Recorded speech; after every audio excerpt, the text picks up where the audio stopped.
twakira abakozi b'Imana. Uwiteka Mana ishobora byose, turagushimiye kuri Imana wabanye natwe kuva dutangura kugeza iyi saha. Wagiye uhagarara natwe, tubona ukuboko kwawe, tubona imbaraga zawe zikomeye, tubona ubushobozi bwawe. None Mwami nuhabwe icyubahiro, nushyirwe hejuru w'Imana we. Tugeze muri uyu mwanya mwiza wo kwakira ijambo ryawe. Ndagira ngo ntaba ari bo, ahubwo izina ryawe rishyirwe hejuru.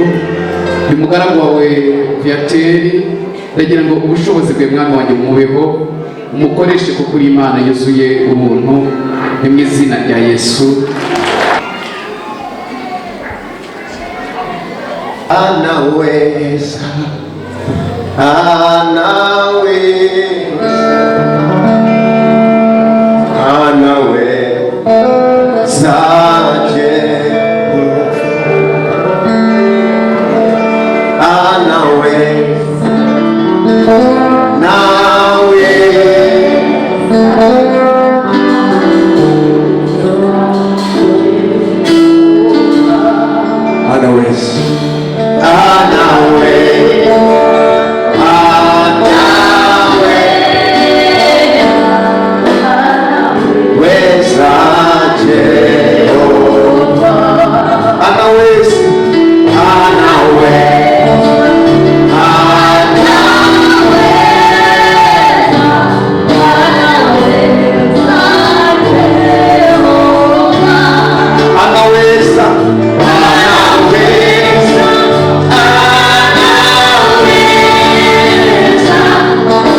Now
Ngeri umuntu mwakomera Imana amashyi.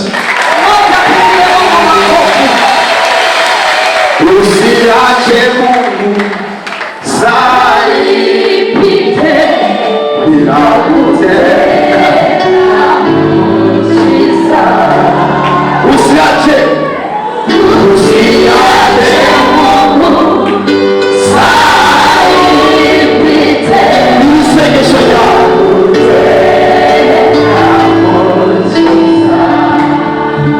anajibu maombi, anajibu maombi, anajibu maombi.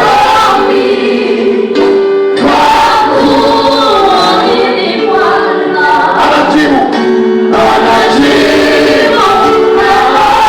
Mungu wetu huwa anajibu maombi. Jioni ya leo Jehova, kwa kuamini Jehova,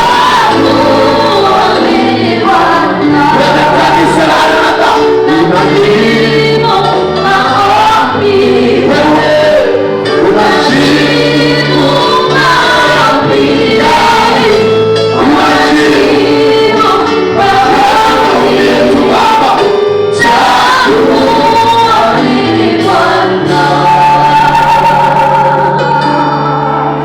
Acha Mungu wako ajibu maombi yako.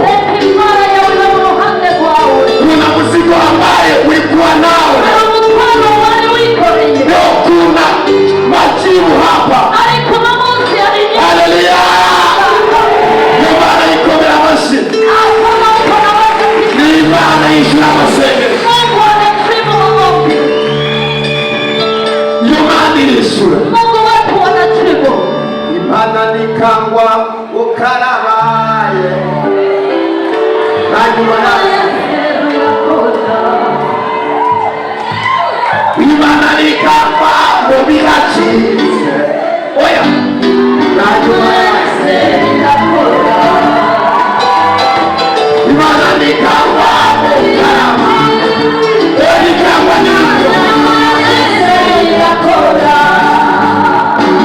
ufise Imana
umuntu atasenga anamasengesho y'imizi itatu ntandukanye. Haleluya, haleluya, ntandukanye. Ko nabonye Imana ikora ibitangaza, nabonye Imana yigaragaza, nabonye Imana ihindura ibintu. Je nabibonye, hari icyo Imana ijya gukora. Imana ijya kwigaragaza ibintu urwego utigeze kumenya. Imana ikwiye amashyi. Haleluya. Soma ijambo ry'Imana. Abamizishe mube hahandi nyine. Abari hahandi nyine ni muhavu. Tabuja Samueli wa mbere. Samueli wa kwanza. Nitwa Revera Pasteur Viatori Ndayiragije. Anaitwa Revera Pasteur Viatori Ndayiragije. Kandi niko nja mwijuru isiyo. Tena anaenda mbinguni. Niko isiyo. Amana iko isiyo. Kandi nawe tuzojana. Tena na wakiamini. Oya, nako tuzogusiga. Hatutakuacha. Yesu abwira Abayuda. Yesu akambia Wayahudi. Wambaye ngo nama. Aseme pale nimesikia. Kiretse wa wundi umwe kuribu. Isipokuwa yule mwingine. Wenda kuzoribuka tuzojana. Na wewe hautaje. Kandi wewe uzogenda. Tena wewe ukienda. Ibyo wagenewe ku isi wabibonye. Yale umeandaliwa duniani unaona. Oya. Petero amaza Yesu. Petro akamuuliza Yesu. Ngo twakurikiye. Kwa nini tukufuate? Ngo twayemera gore ngo ni byacu. Tumeacha mambo yetu na uzarushumbusha iki? Utatupatia nini? Yesu yisha Petero. Akamjibu Petero. Ngo nta muntu yende ibyanje kugira kugandi. Hakuna aliyeacha mambo yake juu yangu. Ngo atatorishumbushwa inshuro ijana. Ambaye hatarudishiwa mara nne. Ariko ndio umugabo wamuburiye. Lakini wewe mume wako amekuwa. Wamuburiye umugabo, wamuburiye imodoka. Ulitoa gari wapi mume wako? Haleluya. Nabo tuzongene mu gihe turabakene. Tunakaa maskini. Baributsa na Biblia bawo. Ni waibie siri. Na ukene azoja mwisho. Hakuna maskini atafika mbinguni. Ndati ukiushabura akomandire zatangu. Na ukene azoja mwisho. Zinaanza mbingu uende ukiwa maskini. Abantu ba mbere baroga n'abakene. Watu wachawi wa kwanza ni maskini. Uzoteka inyama iminsi ibiri. Utapiga nyama siku mbili. Uzosanga isafuriya barayitoboa. Utakuta wameitoboa. Hariho ibyaha 50. Kuna ile mambo 50. Hariho ibyaha 50. Kuna dhambi ya 50. Biri nyuma y'umuka w'ubukene. Iko nyuma ya pepo ya umaskini. Narivuze ko ubukene buhungama izina ryane. Izina Yesu. Uja umukene nyina ramwaho yaramwibyariye. Unajua maskini anakuwa lakini hajui kilivyo. Umukene na nyina ramwaho. Maskini hata mama yake anamkataa.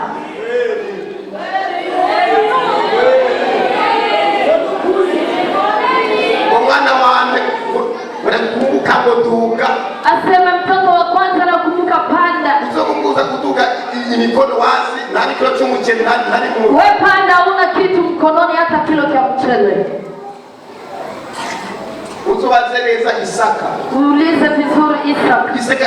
Isaka yabwiye Esau. Isaka alimwambia Esau, ngomba gupfa. Asema nataka nife. Ngogenda unekere ibyo kurya byiza. Nenda unichopolee chakula kizuri. Hama ukiza na guhumugisha. Baadaye ukiniletea nitakwambia. Asome jambo jema.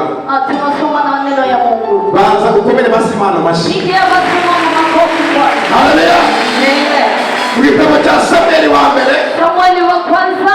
Yilichagao 9.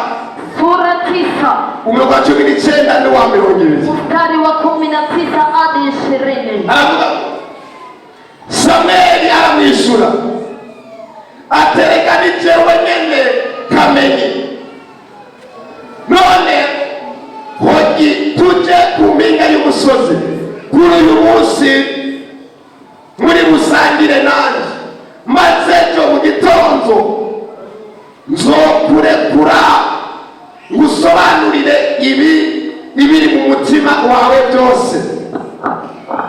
n'ibibi kandi kuri bya za ndogombwa zawe zimaze gatatu zizimiye hagarike umutima zabonetse mbega iby'igikundiro byose byo mu Bisirayeli birikiwe nde? Si wewe nyene n'inzu ya so.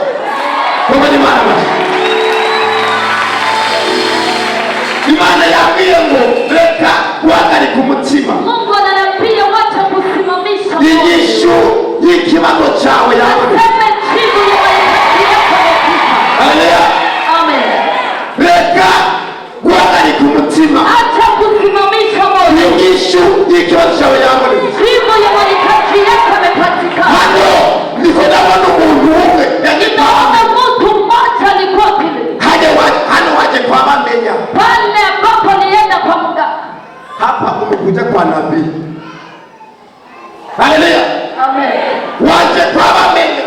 Ulikuja kwa nabii. Iminsi itatu umaze. Siku 3 na maliza. Uri mbere y'Imana. Uko mbele za Mungu. Niko ndabona Imana. Niko na ije kugusobanurira. Kuja kutafsiria. Ibyawe byatakaye. Mambo yako yamepotelea. Yo gusahumura. Nataka niombe. Niko nasenga mu ijoro. Niko naomba usiku. Imana yamerino jambo. Mungu amenipa hii. Kwani bagenda muri Aranata. Nenda katika. Uze kubabwira abaje gusenga. Waambie waliokuja. Ngo bahumure. Sema msiogope.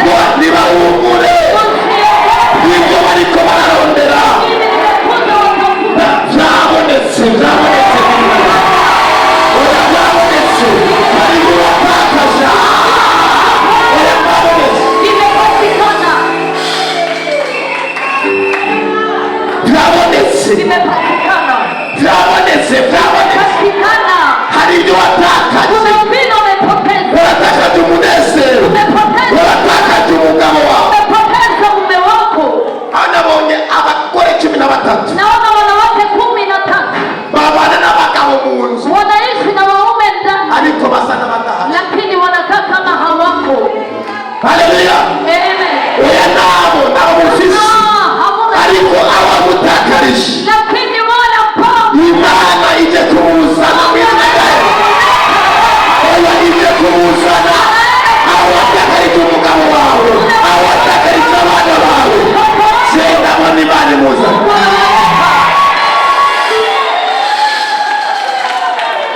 Haleluya. Amen.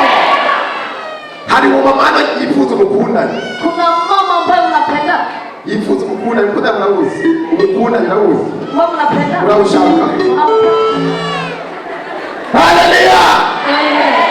Je nabonye aba 13. Ninaona mama 13. Bariko bapanga no kuva mu rugo. Wanajiandaa kuachia. Kubera impamvu Sababu abagabo sio bari. wanaume ni kama hawa. Warindutse. Wewe umebaki mke wa nyumbani tu. Akwibuka iyo umwana arize gusa. Anakukumbuka mtoto akilia wala kiumwa. Ariko nabonye ico watakaje. Lakini kilo inyuma y'amasengesho. Niko ndabona Imana igiye kuzanira. Ndabona Imana ihindura ibintu. Mungu anabadilisha mambo. Yesu shimwe. Ndabonye Imana ibikoze humo. Mungu anagusa. Humura. Usiogope. Inyuma y'amasengesho pasi. Nyuma ya maombi. Hari abagore bagiye kubwigo ngo sheri shushu yote. Kuna wale wanaenda milioni shushu I love you. Kandi ikimbabaje. Tena kinachoniumiza. Iyo jambo rya sheri. Iyo neno sheri. Hapo ntuzukanguke ntugire ikibazo. Usishituke. Azoibwiye wewe. Itakuwa na kwa kubera hari favor Imana kwamba sababu kuna huru wa Mungu kuingia. Ibyawe byanyazwe. Ibyawe byatakaye. Narivuze ko mu izina rya Yesu Imana ibigarukane. Bwana anavirudisha. Haleluya. Amen. Yesu ashimwe. Amen. Inkuru dusomye ni inkuru y'umuntu yarasanzwe yitwa Sawuli. Habari tunasoma ni habari za Sawuli imbere yuko aba umwami. Sauli mbele wa mfalme. Yahoracungera indogobwa za se. Alikuwa anachunga kwanza. Haheze akanya indogobwa ziratakara. Baadaye punde zikapotea. Zimaze gutakara. Baada ya kupotea Sawuli ahagarika umutima. Sauli moyo wake bafata inzira. akashika njia. anakuja, aza kubaza bamenya. anakuja kuuliza manabii. Hano waje kwa bamenya. Hapa ni kwa manabii. Hari mnavyemera? Kuna watu wanakuja. Haleluya. Hano waje kwa bamenya. Hapa ni kwa manabii. Kandi bamenya ari bukubwire ari ibintu byawe byazimiriye. Bugariho ari ibintu byazimiriye, abapfiriye uje kwazuka mu izina rya Yesu. Haleluya. Sauli abaza umukozi. Sauli akauliza, mbega ngo hari ituro wowe ufise? je, kuna sadaka uko nayo? Ariko ngo abantu bakeye ko bazi ubwenge. Kuna watu ambao wako ngo hari ituro wowe ufise. unaweza kuwa na sadaka. Kuko na muntu agenda kwa bamenya. Maana kuna mtu anakuja kwa nabii n'amaboko masa bila ana kitu mkononi. haya ano ari umuntu ashavura ko nta kibazo. Kuna mtu atasirika maana. Haleluya. Amen. Umukozi abwira Sauli, mtumishi akamwambia, ngo nafise ngo akantu gatonyi nasigaranye, niko na kakitu kadogo, reka tugende tukitwaza. wacha twende tupeleke. Baduza umusozi Karumeli, wakapanda mlima wa. haleluya. Amen. Komera kandi Imana amashyi. Pigia Mungu wetu. Haleluya. Samueli aramubwira ngo, Samueli akamwambia neno, ngo humura. asema usiogope. Banza uhumure kwanza, banza uhumure. Wewe utulie kwanza. Banza uhumure. Tulie kwanza. Ngo nazandogopwa. Aseme na zile punda. Ngumaze iminsi 3. Bayo ni siku 3. Ano masengesho arimo imbaraga z'Imana. Ndio maombi ambayo mna nguvu za. Nabonye abantu baje muri no masengesho hari byabo byabuze bagiye gutora. Haleluya. Umve hari abantu watakaje bo hanze. Wamepoteza wa nje. Barakwibagiye. Wamekusahau kore. Ni telefone yawe barayifuse. Ndiko nabana bakwibuka. Ndiko nabana bagutelefona. Ivyari imisozi bindura amata. Ndagumva neza ndaguhimbaza mukiza. Imbere yawe Mana niyo mbonera amahoro. Uri Mana yo kwizerwa, uri uzahoraho. Uri Mana we, uri Mana yo kwizerwa, uri uzahoraho.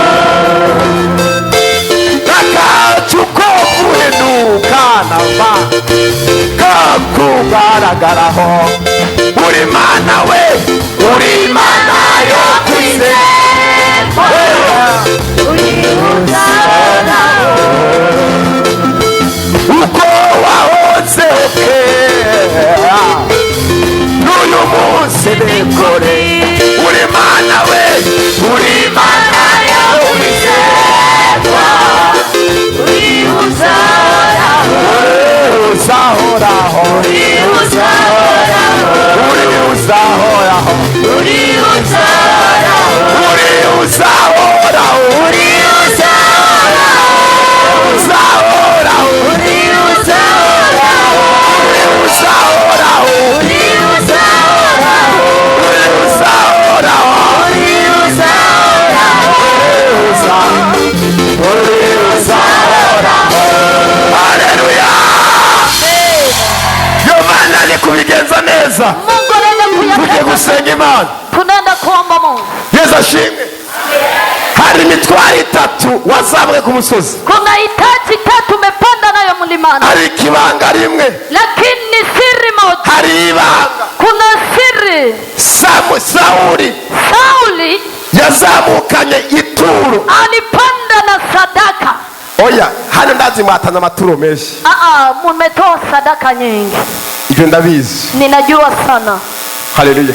Amen. Ariko burya ubiba bike azokwimbura bike. Lakini anayepanda madogo haleluya madogo. Burya umuntu atanga bitewe n'icyo yifuza. Yule ambaye anatoa sawa na hitaji yake. Bitari icyo yifuza. Inatoka na hitaji yake. Haleluya.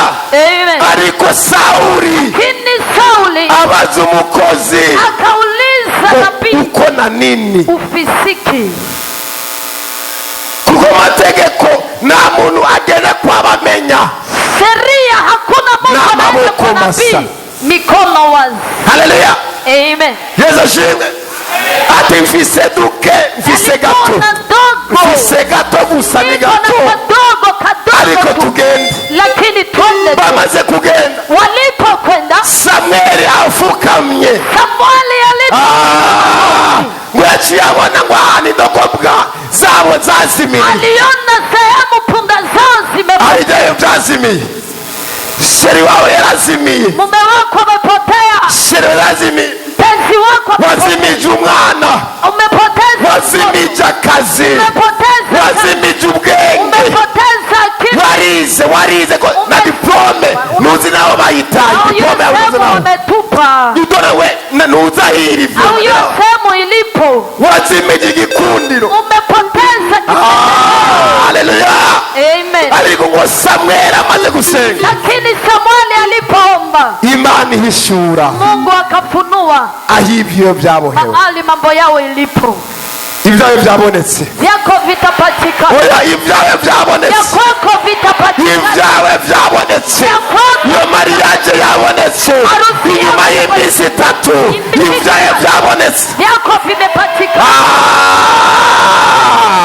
oya Hapana, dosiye yawe dosia yako yo muri Asiya ile mwasel Aroni danje tubigeze ngaho hapa, igiye tukifika kuboneka lazima yende kuonekana. dosiye yawe igiye kuboneka Dosia yako nenda, dosiye yawe igiye kuboneka bari barayikandagiye bari bayishyize munsi oya iraboneka iraboneka iraboneka iraboneka ahantu mu izina rya Yesu oya iraboneka iraboneka mu izina rya Yesu iraboneka mbonye zibonetse hari ahantu bazihambye munsi y'akabati wale wameweka chini ya mbonye bibonetse naona oya birabonetse birabonetse inyuma ya twajuru amasengesho birabonetse birabonetse haleluya nje gusaba umuntu umwe ave hasi naenda kuomba mtu dusenge Imana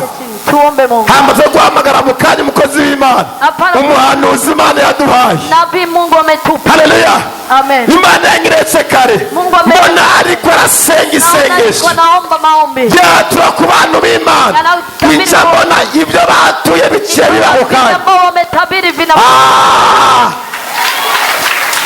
Imana yacu si amajambo Mungu wetu si Imana yacu ni ibikorwa Ni Mungu. kandi Imana irakora tena ni Mungu anatenda. hari umuntu abyizeye Kuna yule anaamini. hari umuntu abyizeye Kuna yule anaamini. mbega iyo Mana niyo Mungu niko. mbega iyo Mana niyo Mungu wetu ndiye. iyo Mana irashoboye irashoboye iyo Mana irashoboye Anaweza. iyo Mana irashoboye inyuma Anaweza. iyo Mana irakiza Anaponya. Yesu ashimwe Amen. Yesu nashimwe Amen. Yesu nashimwe Amen. komera Imana amashyi Pigie Mungu wetu makofi. kandi amashyi y'Imana Makofi ya Mungu, makofi ya Mungu. iyo Mana kandi ikwiye amashyi Achia Mungu makofi. ikwiye amashyi iyo Mana Achia Mungu hari ibintu ijya gukora hari ibintu ijya guhindura ibyari byarase birakunze ibyari byaraboshywe birugurutse ibitakunda birakunze ko ni Imana ikora ni Imana ihindura amateka ni Imana itabara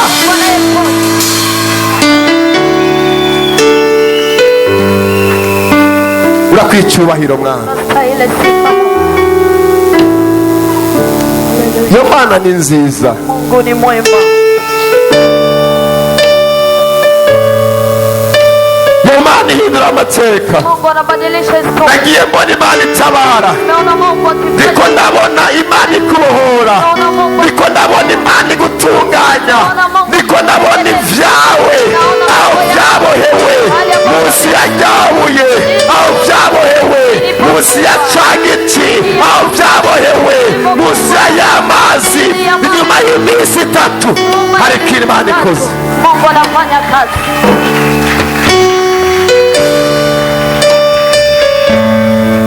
lesana baba kerere bosati yalalabasi uri Imana ibohora uri Imana itabara mwana uri Imana uri Imana uri Imana uri Imana uri Imana ihindura amateka inyuma y'iryo Sawuli wamuhaye ubwami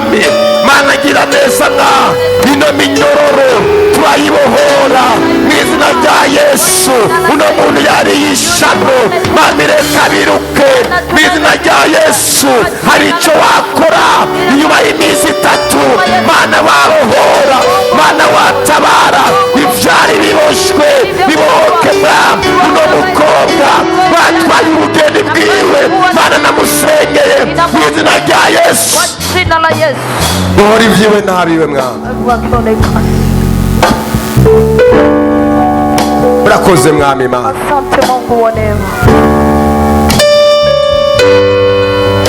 wema wako Bwana watosha, wema wako Bwana watosha, wema wako Bwana watosha, wema wako Bwana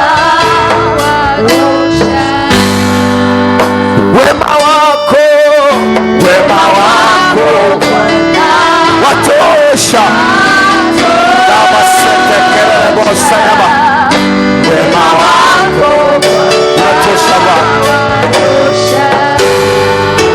watosha, watosha, wema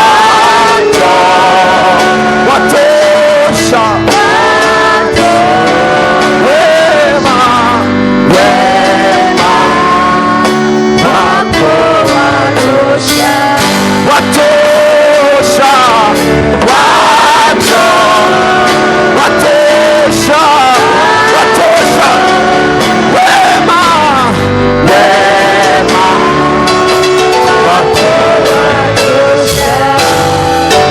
tukiri muruhuka nyene umukozi w'Imana anazana imbere umuhanuzi, reka umuhanuzi aze hano imbere.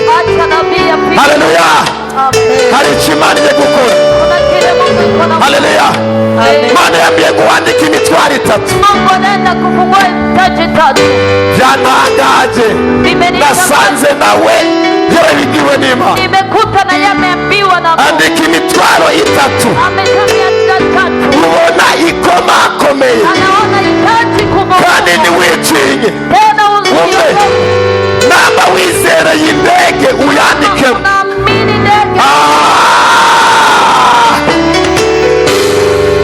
Imana yakirakora ikora ibyananiye abantu na nyuma yaze aho kantu. Imana yakirakora ikora ibikomeye ibyananiye abantu, ibyananiye abantu na nyuma yaze irakora. Subiramo, Imana yakirakora ikora ibikomeye, ikora ibikomeye ibyananiye abantu, ibyananiye abantu nezesa na nyuma yaze irakora. Kandi Imana yakirakora kuri VIP ikora ibikomeye bonye biciye bwayo inyuma, ibyananiye abakomeye, ibyananiye abantu. Imana yacu, Imana yakirakora ibyananiye abazungu, ibyananiye abantu ikora ibikomeye. Hanyuma yaze irakoze, hanyuma yaze irakoze, hanyuma yaze irakoze ibyo bintu, hanyuma yaze irakora, hanyuma yaze irakora. Ayo mashina y'Imana Yesu ashimwe. Haleluya, tugiye kumusaba adusengere. Haleluya, kuna liombi ambani ningeliomba ariko ndarisigiye umuhanuzi. Haleluya, twabonye ikintu cyoroheje cyane. Sawuli amaze kubura indogoba ntabwo yagiye kwabamenya amaboko masa. Haleluya, ego bari amaze bamaze iminsi 3 wamemaliza siku 3 ibyo bari batekeye byari byaheze. vile ambavyo wamejifungia. Sauli ararya umufuko, Sauli akaangalia kwa mfuko wake, abona ntacafise, akakuta hamna chochote, acagurana umukozi, akamwangalia mtumishi, yaciye amugurana, akamwomba deni, akaanza omba madeni, akamwambia hivi, aramubwira ati hakuna kitu ulicho nacho na kimwe ufise ili unipatie twende kwa nabii. kugira tugende kumuvugisha. Sababu gani? Kubera hakuna mtu aende kwa nabii namuna genda na kumuvugisha mikono mitupu. aramaboko agaragara. Mtumishi akamwambia hivi, umukozi aramubwira niko na kitu kidogo. ndafise ikintu gito gusa. Nawe ari cyufise Na gitogo. wewe kuna kitu uko nacho kidogo. Yesu nashime cyane. Amen. Ndakeneye umuntu agiye kwivuga isengesho. Nataka mtu ambaye Haleluya. maombi. Reka umuhanuzi aze hano imbere mu izina rya Yesu, Acha nabii asogee kwa hamwe no guca bugufi kwawe. neno. Haleluya. Amen. Ndakeneye umuntu afise ituro rito, Nataka mtu iko na sadaka ndogo, yaba ari rinini, kama ni kubwa bivana n'uburemere itatokana na icyo uzito wifuza kuba ya kile tubaruzi, ambacho nahitaji hama nawe araguhishurira na neza. yeye atakutabiria Indogobe z'abantu zazimiye, Imana yabwiye ngo inyuma y'iminsi 3 sema nyumba komera Imana amashyi, pigia Mungu ibyari byarazimiye sana bo bazazimiye lazima zigiye kuboneka. zinaenda kupatikana. Reka tubusabe rero baze ku birenge by'umukozi Wakuje w'Imana. haraka kwenye miguu ya nabii. Aha ni ku gicaniro, Hapa ni kwenye hano harahezagiye. iposi Umuntu pamebarikiwa. bakeneye igitangaza, Tuomba nataka akeneye gusobanukirwa anahitaji ari kutafsiriwa. ibyiwe byazimiriye, aho ubutunzi bwe bwazimiriye. Hari umuntu umwe yazimije parasera yiwe, barayimutwaye, ntazi nawe yoyironderera, ariko ndabona Imana ihinduye ibintu imbere y'isengesho. Mbele ya maombi Uje kuhabona mu izina rya nde, unakuja kuipata kwa jina la tubikore Yesu. tubangutse, Haraka hamara sana. dusengera. Baadaye atuombe. Mikoni yiwe tubikore tubangutse, tubikore Karibu, tubangutse, karibu, karibu. tubikore tubangutse. Karibu. Ituro ry'umuhanuzi, Sadaka niko ya numva unabii. ijuru ribinyemerera, Vile ambavyo niko numva mfise ubugizi bw'amanga, ijuru reko rabinyemerera. Hari icyo Imana ije gukora.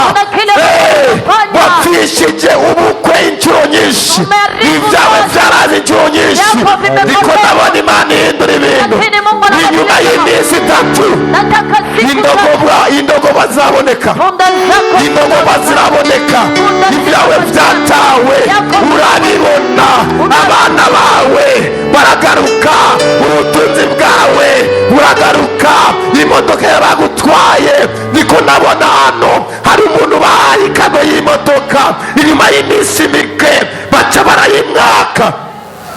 Ndabona Imana ihinduye ibintu, ndabona Imana ihinduye ibintu, ndabona Imana ihinduye ibintu, ndabona hari icyo Imana ikoze hamwe n'ishikanwa ryawe.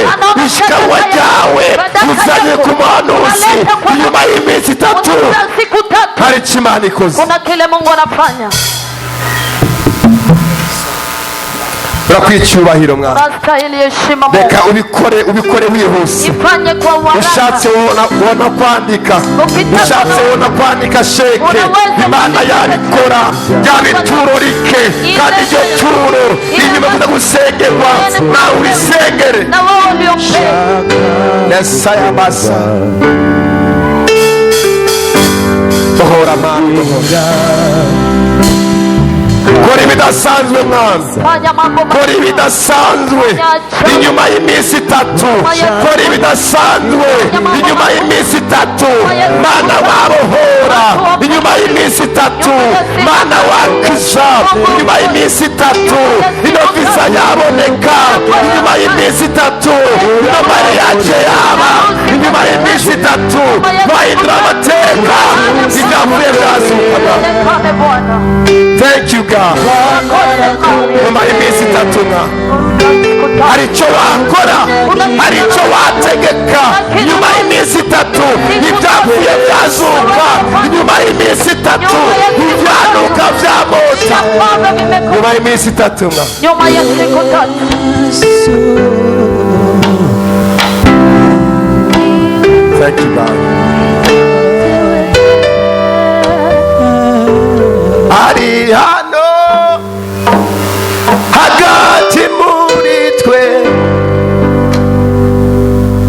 turamushima turamushima ari hano hagati muri twe turamushima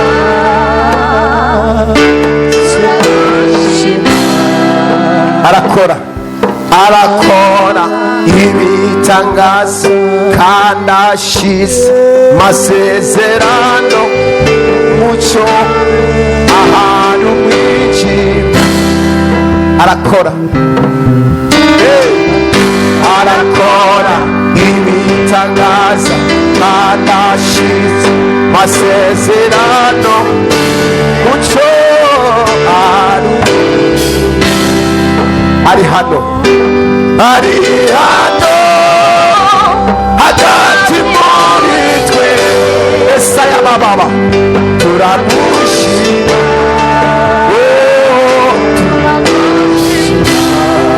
ari hano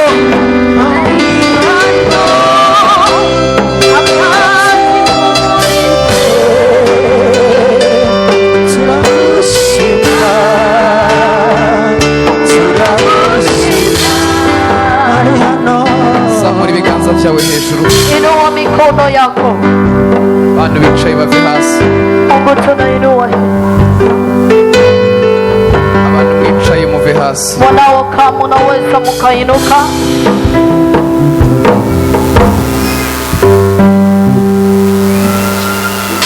hamwe n'ibituro ryawe pamoja na sadaka yako tugiye kurihagararaho duhamagara Imana tunenda kusimama tumuite Mungu. kuva kera kose abantu bashakaga ko Imana ibagirira neza tangu zamani watu walitaji Mungu watendeye vema bararikuraga bagatanga lakini wamejitoa na sadaka. Biblia itubwira abatunzi batanze ibintu bikomeye neno linatuambia matajiri wametoa mambo makubwa ikatubwira n'umukene w'umupfakazi watanze ibigorongoro 10 akatuambia na mfakara mchana ametoa semo ya 10. ndababwiza ukuri abantu mudukurikiye hano abantu muri hano n'abari hanze nilitaka niwaambie mlio hapa hata wengine mko nje ya nchi abadukurikiranye kuri kamera wanaotufuata kwa kamera ntabwo bishoboka ko Imana ishobora kukugirira neza utabikuye ngo utange haiwezekane Mungu akutendee vema bila dhabihu birashoboka ko nawe warungika ituro ryawe inawezekana na wewe utume sadaka yako ko buri gihe ituro iyo urihagazeho Imana ikugirira neza maana sadaka ikisimama Mungu anakutendea vema. hanyuma aya masengesho dusenze nyuma ya aya maombi tutaomba ndabizi ko hari n'abandi twayasenganye najua na wengine tunaomba pamoja batari hano muri kino gihugu wasio kwa nchi hii bari hanze yacho wako nje ya nchi. iyi video murashobora kuyibona hirya yejo video mnaweza ipata kesho yake ariko Imana irabaho umugisha mwinshi kwa hiyo Mungu awabariki sana hamwe nirishikanwa utanze pamoja na hii sadaka unatoa zamura ikiganza cyawe ngo usengere inua mikono yako nikuombee Mungu. Data mu izina rya Yesu Baba katika jina la Yesu Mana iri mu ijuru kandi Imana ikomeye Mungu wa mbingu Mungu mwenye nguvu aba bamaze gutanga irishikanwa indagobe zabo ziza kuboneka walipotoa sadaka mambo yao yakaonekana hamwe nirishikanwa ndagira ngo bagirire neza pamoja na sadaka iwatendeye vema. iyo satani ashaka kugirira umuntu nabi Shetani akitaka kumtendea moto vibaya ahagarara ku cyaha aba yakoze anasimama kwa dhambi aliyofanya. iyo Imana ishaka kugirira umuntu neza Mungu akitendea moto vema ihagarara ku ishikanwa yatanze anasimama kwa sadaka ambayo ametoa. hagarara kuri rino shikanwa Mana Simama kwa ile sadaka utabara ubwoko bwawe ufanye kazi kwa taifa kuko lako. turi hano dufite ibyo twazimije Tuko hapa kuna vile tumewacha abadukurikiranye kuri kamera bafite ibyo bazimije wametupata kwa kamera kuna vile wameacha hamwe n'imbaraga zawe Mana pamoja na nguvu zako hamwe n'irishikanwa pamoja na sadaka hii ndasenze ngo nyuma y'aya masengesho naomba nyuma ya haya maombi ibyo bazimije bigaruke vile ambavyo vimepotea mu virudi izina rya kwa Yesu jina la Yesu amen amen.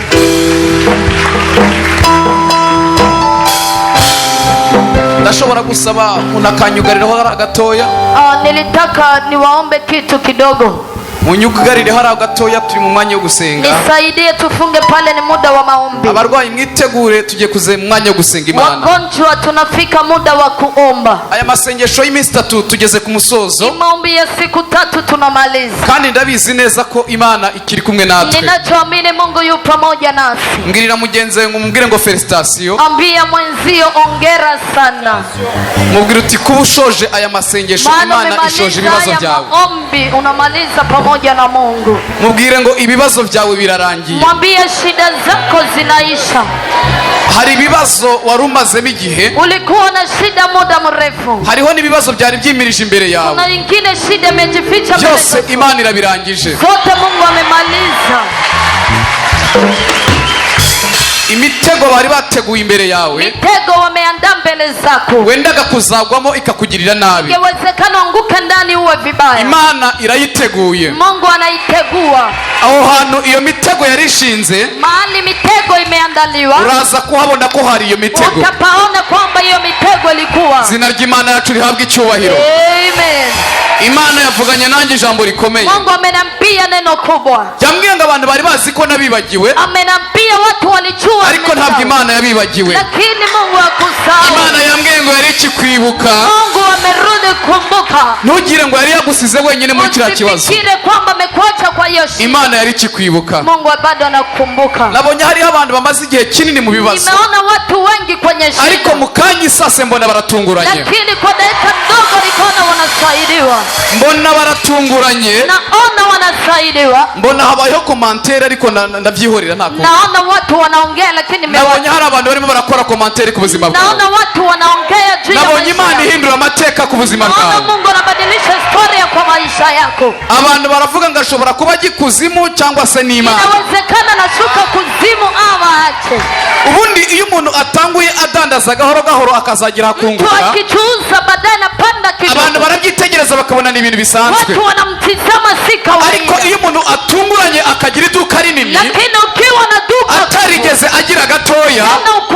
Abantu baravuga ngo ashobora kuba ari Imana. Watu wanasema ni Mungu. Cyangwa se ashobora kuba ari Satani. Kama anaenda Freemason. Ibyo biba ari ibintu bibiri abantu bakomeza kuvuga.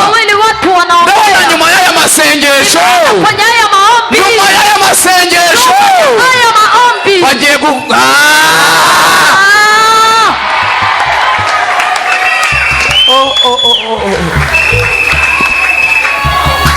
Imana yambwiye ngo Mungu ameniambia hivi. Hari abantu baziritse. Kuna watu wamefungwa. Hari abantu bakuzirikiye. Kuna sehemu umefungwa. Uwakuziritse aragenda. Aliyekufunga akongera akagaruka akahagusanga. Anarudi anakukuta hivyo. Akongera agakora ivye. Anafanya mambo. Akagaruka akahagusanga. Anarudi anakukuta. Yumva kuzahapfira. Anaona kwamba utafia. Ariko imbaraga z'amasengesho zirahagukuye.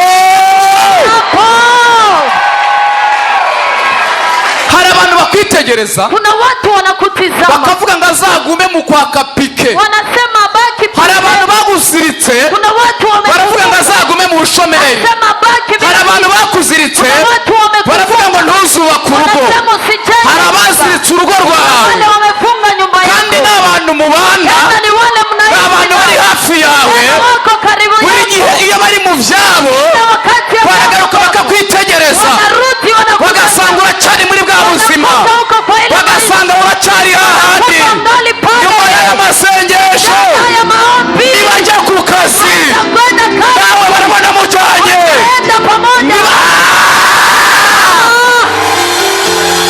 Hari imbaraga z'amasengesho zihindura ubuzima bwawe.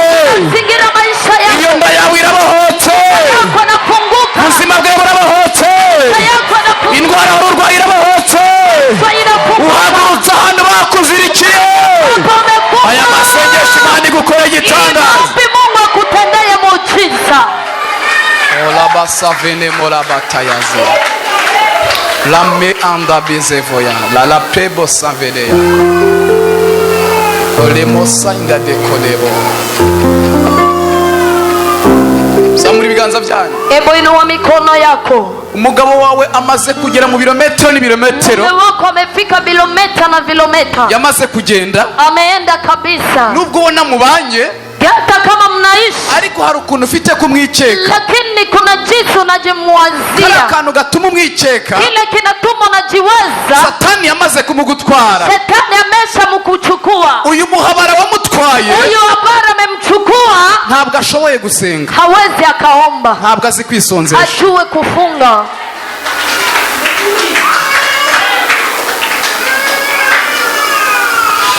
Ndasemereye mvuga nti, Niko naomba nikisema, umugabo wawe ahageze agenda, wako alipofika nahita agaruka mu izina rya Yesu. azerudia kwa jina la Yesu. Ndongenda hanuye ngo Tena ninatabiri divorce yabaye mu rugo rwawe. divorce imekuwa kwa nyumba yako. Urabizi kurara mu cyumba kimwe umugabo akarara mu kindi. Nyumba yako mume wako kwa ingine. Uyu munota Tangu sai imbaraga z'Imana nkorera, nguvu za Mungu bagira ninayetumikia ngo mwongere mu bumwe mu izina rya Yesu. nakutanisha kwa jina la Yesu.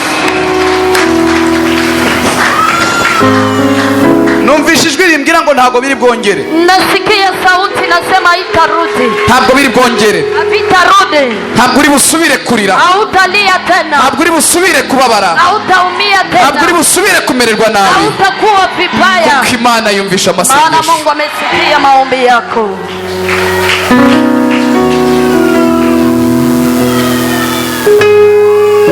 Akarimo kanyakavuga ngo uniongoze, ana nakuhitaji, uniongoze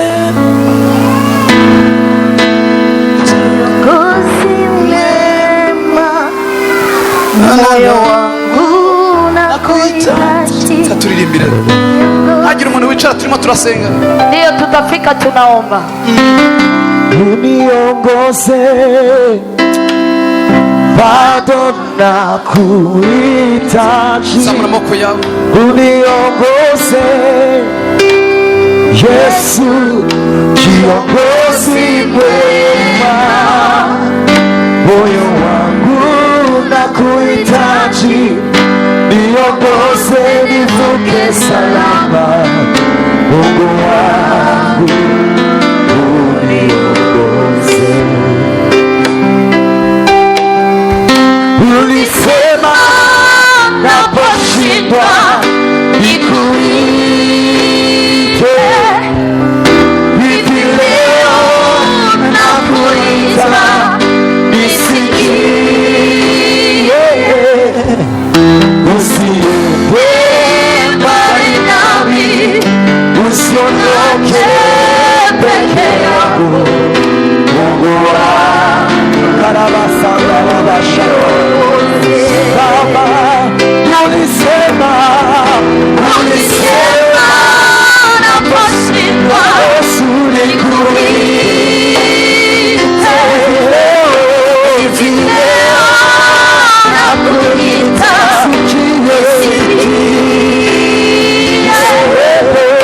usiende mbali nami, usiniache peke yangu, Mungu wangu uniongoze. Subiramo iri jambo uvuge ngo mwami Yesu, Bwana Yesu, ntabwo iyi ndwara ndi bugitahane, hii magonjwa sitarudi nayo, ntabwo iki kibazo ndi bugitahane, hii shida sitarudi nayo, ntabwo iri deni ndi buritahane, hii deni sitaenda nayo, ntabwo aka gasuzuguro ndi hii bugatahane, dharau imezidi sitaenda nayo, aya marira amaze igihe ndira ntabwo ndi buyatahane. machozi yangu ni mengi sirudi nayo, Bisigare hano, ninayaacha hapa, bisigare hano. nayaacha hapa. Fata ku mutwe wawe. Hebu shika kichwa chako. Haleluya. Haleluya. Twari tugiye gusenga ngo dutahe, Tulitaka kuomba ili twende. ngiye kubona mbona marayika w'Imana atangiye kwinjira ku bantu, Malaika wa Mungu anaanza tembelea watu. mbona ikiganza gikomeye gitangiye gukora ku nda z'abantu. Naona mkono mkuu unagusa kwa tumbo za watu. Imana irambwira ngo buretse, Mungu ananiambia hebu kidogo, reka abantu babanze babohoke, acha watu wafunguliwe, reka abantu banze bakire. watu wanze kupona. None ndemereye Imana, Ninamkubalia Mungu, ibintu biri mu nda yawe, mama iko tumboni mwako, imiyaga mibi kila hewa chafu iveyo, ianze kutoka, iveyo. itoke.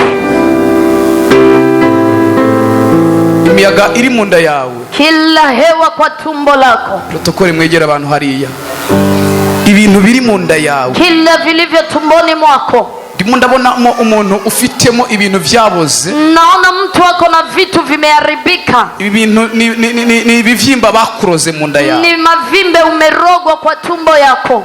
bamaze kubikuroga bashakaga ko bigomba kuvamo kanseri. Baada ya kurogwa walitaka mtoke kansa, ariko mbonye Imana igiye kugukiza. lakini naona Mungu anaenda kukuponya. komeza ikiganza cyawe ku mutwe wawe, endelea mikono yako kwa kichwa chako. nonaha uyu munota, kwa hizi dakika, nonaha uyu munota, kwa hizi dakika, indoto mbi ujurota, kila ndoto chafu unaota, ibintu bigutwara ubwenge ukibagira, vinavyokuchukua akili wa kusabu, ibintu bituma ukomeza kugira ibizungerera, vinavyokuletea vizunguzungu, ibintu biguteza umugongo, urwaye umugongo, magonjwa ya mugongo, ibintu bituma utavyara, vinavyosababisha usizae, bituma uhora urwara umutwe, amanere, vinasababisha unaumwa kichwa, manere, ibikubabaza mu maso yawe, vinavyokumiza kwa macho yako. Imana ntabwo yemeye kubitahana. Mungu hajakubali wende navyo. uyu mwanya ndagira ngo bigende, tangu saa hivi ondoke. buri mbaraga yose kila yagufashe, nguvu imekushika, buri bushobozi bwose kila bwagufashe, uweza umegusa mwili wako. ndagira ngo aka kanya tangu saa imbaraga zawe zinjire. nguvu za Mungu zingie. mbonye marayika w'Imana hariya kuri naona robine, malaika wa Mungu pale, mbonye amanukiye hariya, anashuka pale. protokole mwegera abantu, Hebu sogeleeni ndabona watu. kubohoka gutanguye, naona ufungulivu, ibibyimba biri mu nda bitanguye kumeneka, mavimbe naanza kupasuka, ubugumba, dayimoni witwa ubugumba atangiye kurekura abantu. unaanza kutoka. reka imbaraga zawe Mana, acha nguvu zako, reka ubushobozi bwawe Mana uweza wako Mungu bumanuke bukore igitangaza. ufanye kazi. buri muntu wese urwaye, kila anayeumwa, buri muntu wese urwaye, kila anayeumwa, imbaraga zagufashe, nguvu zilizo, badayimoni muvuza induru, mapepo mwanzo, badayimoni mukome induru mugende, piga fujo, badayimoni mukome induru mugende, piga fujo, badayimoni mukome induru mugende, piga fujo, abagufungiranye, kufunga, yuka mibi yagufungiranye, roho ili kufunga, mukome induru muva hano hantu. fujo wewe. Imana nivuganye nanjye Mungu anaongea ngo nawe. sinemere ko abantu bagenda batabohotse, Wale watu wasio, none Imana ndayemereye, Mungu anakubali. tangira ukize. Nataka kuponya. ndabona umuntu urwaye sida, Anayeumwa hari ukimwi. marayika w'Imana, Malaika wa Mungu. hari marayika w'Imana Malaika wa Mungu. tangiye kwinjira mu maraso y'abantu. Anaingia kwa damu ya numvise watu. ijwi rivugana nanjye Nasikia sauti. rimbwira ngo nshoboye no gukiza sida. Imana dukorera irashoboye gukiza sida. abantu mubafata mubazane hano, abantu matare mubazane hano. Imana yo mu ijuru, Imana ishobora byose, iri hano kubohora abantu. bohoka, bohoka, bohoka, bohoka, bohoka. ibyagufashe mu nda yawe bikure kure, ibyafashe umutwe wawe bibure kure, imyuka mibi iva mu marimbi nikure kure, nikure kure, izina rya Yesu. Jina la Yesu. ndatangaza ubushobozi bw'Imana, Natangaza uwezo wa Mungu. ndatangaza ubushobozi bw'Imana, Natangaza uwezo wa Mungu. ndatangaza ubushobozi bw'Imana, Natangaza uwezo wa Mungu. ndatangaza ubushobozi bw'Imana, Natangaza uwezo wa Mungu. ndatangaza ubushobozi Uwezo bw'Imana. wa Mungu. fata ku nda yawe, Shika tumbo lako. funge ku maso yawe, Hebu funga macho yako. funge ku maso yawe. Funga macho yako. umuntu ufite ikivyimba mu nda, Yule ambaye ana kivimba kwa tumbo,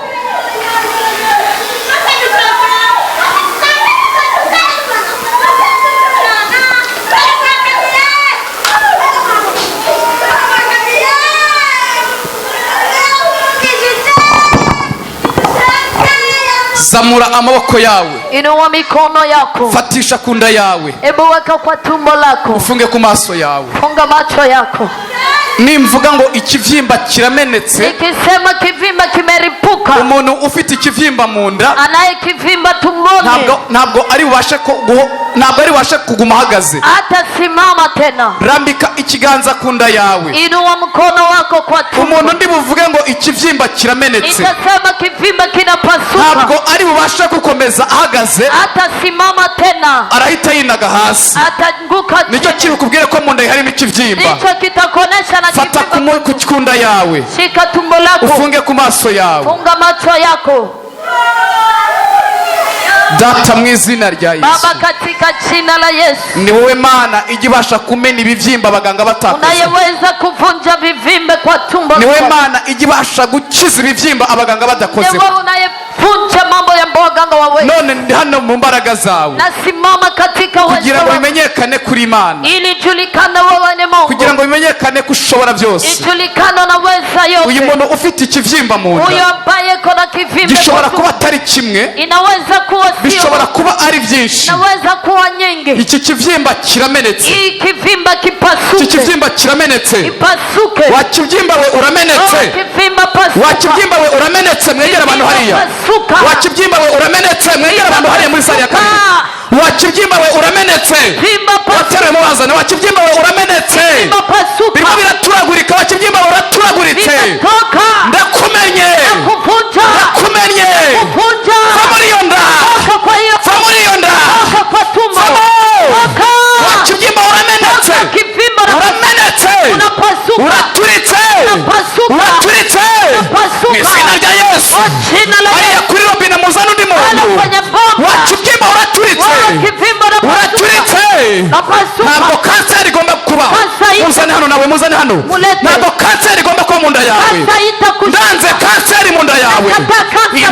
Imbaraga ziri hano Nguvu ziko zifite hapa, ubushobozi kuri kanseri. uwezo, Imbaraga ziri hano nguvu ziko zifite hapa, ubushobozi kuri diyabete. kuna uwezo Iki kwenye kibyimba mu nda yawe kuvimba kwa tumbo cyari lako, kukubyarira kanseri, kuzalia ariko kansa, kiramenetse. lakini Meneka, vunjika, meneka, vunjika, ndaguturikije. vunjika, Vamo. toka. Lila basarebo tandaze morerebo alalama safera le morebo sandebo.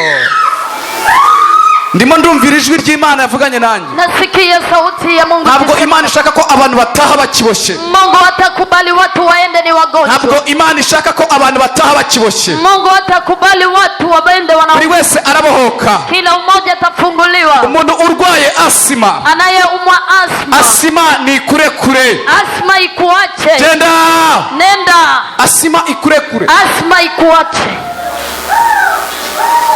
Holimo savine mola la batetezemo alala masafi ya ramadia anana sirevo anima hoseya. Samuri kiganza cyawe. Hebu inua mikono yako.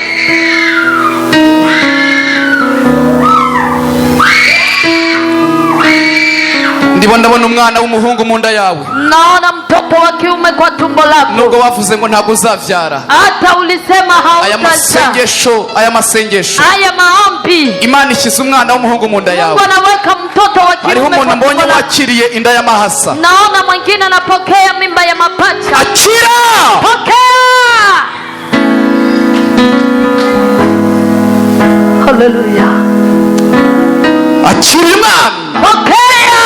Baravuze ngo ntabwo uzavyara. Walisema hautazaa. Nizere ko kunda yawe ugifasheho. Naamini tumbo yako umeigusa vizuri. Okay, umwana niyinjire. Mtoto wa kiume na mapacha zingi. Umwana yinjijwe n'Imana. Mtoto akiingia na Mungu. Ntabwo aborozi bavuga ngo twararoze. Wachawi hawasemaki Umwana tumeroga. yinjijwe n'Imana. Mtoto akiingia na Mungu. Ntabwo bavuga ngo trompe zavuyemo. Hawasema trompe. Umwana yinjijwe n'Imana. Akiingia na Mungu. Nta mpamvu n'imwe. Hakuna sababu. Ndakuyeho impamvu yose Toa kila sababu. yatumaga udasama umwana. Sababu haukupata. Abantu badukurikiranye hano kuri kamera, Watu ambao nawe fata ku nda yawe. shika kwa tumbo lako. Ndakuyeho impamvu yose Toa sababu ya ituma utavyara. natuma hauzai. Kuyeho impamvu yose kuri iyo nda yawe. Toa kila sababu. Natangaje ngo aka kanya Tangaza ubushobozi bw'Imana uwezo wa Mungu. bwinjire mu nda yawe. Ingia kwa tumbo lako. Holy Mosiva ndede mozeya.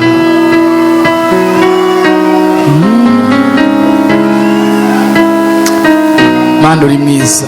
Mungu ni mwema.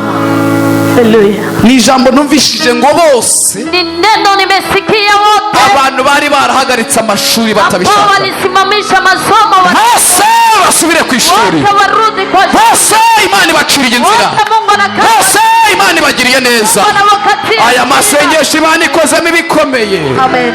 Heremo sivaya virimo siribotaya Haleluya. enene savene koraya Amaviza yanyu Imana yateyeho kidodo, Visa zenu Mungu anapiga. amaviza yanyu Imana yateyeho kashe. Visa yenu Mungu Mbonye ari Imana ibyikoreye. Mungu anayafanya. Dosiye yawe ahantu yari iri, Dosia yako kuna mbonye Imana ariyo iyikuriyeyo. wanaitoa. Mbonye Imana ari iyikuriyeyo. Wanaitoa. Iyi dosiye Imana igizanye imbere yawe. Dosia nakuja Iyi mbele dosiye yako. Imana irayisinye. Mungu anasema. Ndabona iyi dosiye bayikonfirmye. Mungu anaikubali.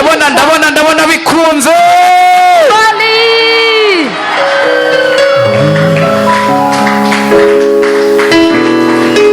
Father, Hallelujah.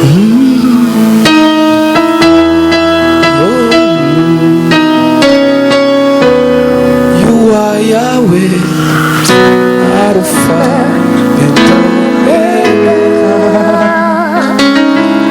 You are Yahweh, Alpha and Omega. Hariho umuntu wacitse iri gufwa ry'urutirigongo. Kuna mtu anavunjika mti wa Iri mugongo. gufwa ryaravunitse. Hii mti wa mugongo umevunjika. Uyu muntu mubonye muri kino gice. Huyu mtu namwona sehemu hii. Imana ivuganye nanjye ngo Mungu ananiambia hivi. tambuka uzanga nkurambike ikiganza kuri uwo mugongo. Ukuje nikuombee kwa huyo Mbonye mugongo. hari marayika w'Uwiteka. Kuna malaika wa Mungu. Uyu nuriya mama muri kabiri komeza uze.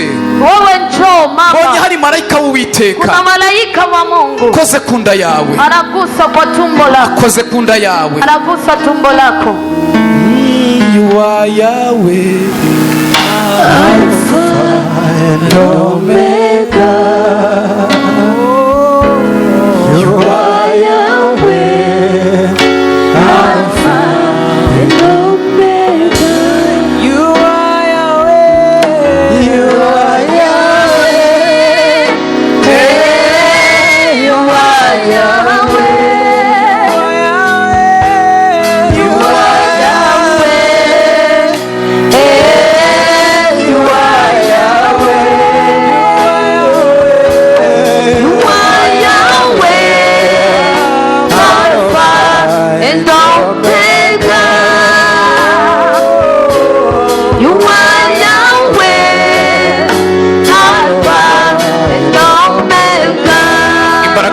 zigufate. Nguvu za Mungu zikugusa. Ndakora operasiyo. Ninafanya operasiyo. Ndakora operasiyo. Ninafanya operation. Ndakora operasiyo kuri mugongo. Ndakora operasiyo kuri mugongo. Ninafanya operation. Abe muzima. Awe muzima. Iri gufwa ribe rizima. Iri gufwa ribe rizima. Upewe muzima. Iri gufwa ribe rizima. Awe muzima. Iri gufwa ribe rizima. Awe muzima. Iri gufwa ribe rizima. Awe muzima. Iri gufwa ribe rizima. Awe muzima. Iri gufwa ribe rizima. Awe muzima. Iri gufwa ribe rizima. Awe muzima. Iri gufwa ribe rizima. Awe muzima. Iri gufwa ribe rizima. Awe muzima. Izi mbaraga zirimo zirinja zifata iri gufwa. Hari imbaraga ziri gufata kuri no gufwa. Iri gufwa ribe rizima. Awe muzima. Uyu mugongo we muzima. Mugongo we muzima. Dore yarivuje biranga. Amejitunza. Ariko Mana uvuganya natwe. Yuko utari bwemera ko abantu basubirayo barwaye. Imbaraga zawe zirimo zirakora igitangaza. Imbaraga zawe zirimo zirakora igitangaza. Arimo arabohoka. Arimo arabohoka. Arimo arabohoka. Arimo arabohoka. Mu izina rya Yesu. Amen.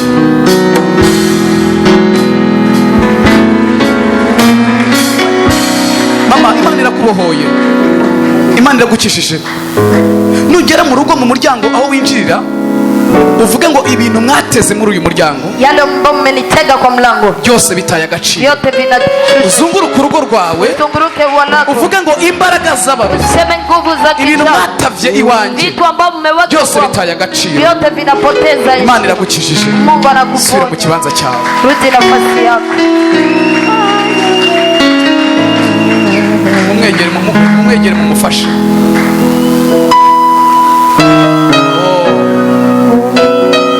Samura ibiganza vyawe na ndimo ndagusengera nawe. Inua mikono yako na kuombea na wewe.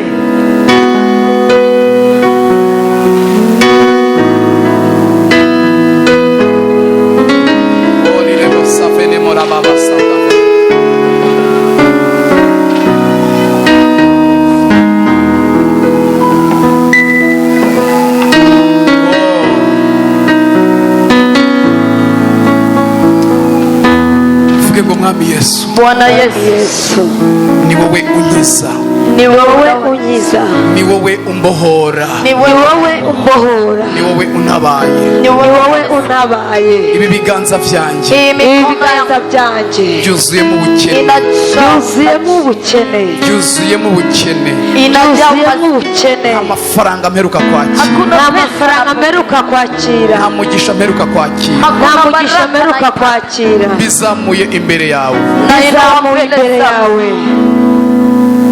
Reka mbakorere iki kintu,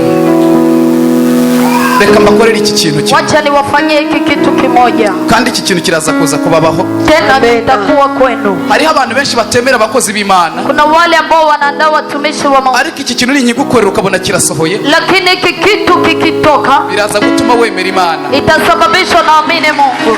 Haleluya, haleluya. Wenda jewe ntunyemere, Mimi usinikubali, ariko wemera Imana yo mu ijuru. kubali Mungu wa Zamura mbinguni. ibiganza byawe. Inua mikono yako Kuva ku wa mbere tangu siku ya kwanza kugera ku wundi wa mbere, mpaka siku ya kwanza nyingine, uzaba wakiriye amafaranga menshi muri ibyo biganza. utapokea pesa mingi kwa mikono yako.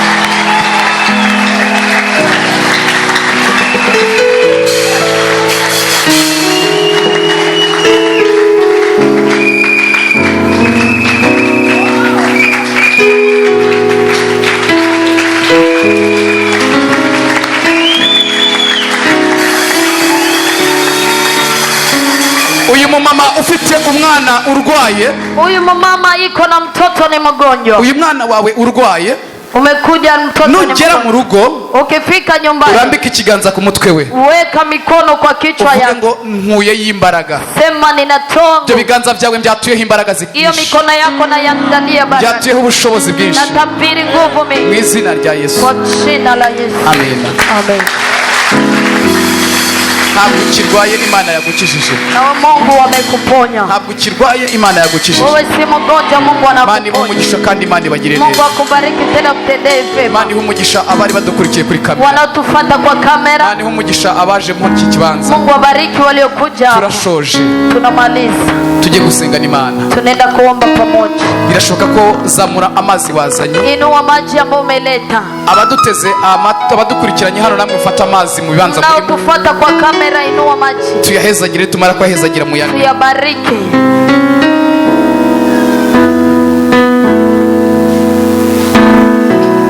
Data, mu izina rya Yesu, Baba, katika jina la Yesu, aya mazi ndahezagiye. maji ninayabariki. Reka imbaraga zawe zibe mu Nguvu mazi, zako zionekane juu. ubushobozi bwe muri aya mazi, Nguvu zako ziwe kwa imbaraga maji. zawe zibe muri aya mazi. Nguvu zako zionekane. Abari buze kuyanywa Watakao yatumia akorope indwara zose ziri mu mibiri yabo, itibu kila magonjwa bace yote, babe bazima wawe wazima mu izina rya Yesu. kwa jina la Yesu. Amina. Amen. Zamura ibiganza byawe. Hebu inua mikono yako. Uwiteka Mana ishobora byose, Mungu anayeweza, babanye natwe kuva iminsi igitangura, umekaa nasi muda mrefu, tumeanza none Mana usozanyije natwe. leo, unamaliza pamoja nasi. Hariho abantu babonye ibitangaza Kuna hano, wale wameona muujiza, hariho n'abandi bari buze kuza kubibona bageze mu rugo. wengine watayaona wakifika Ibyo nyumbani. byose Mana turagushimiye. Yote Mungu tunakushukuru. Umugisha abatari hano muri kino kibanza, Baraka kwa wale ambao hawako hapa umugisha n'abari muri iki na kibanza, wengine wako hapa, ubagirire neza Mwami, watendeye vema Mungu, uri Imana ishobora byose. maana Mungu muweza yote. Turashoje,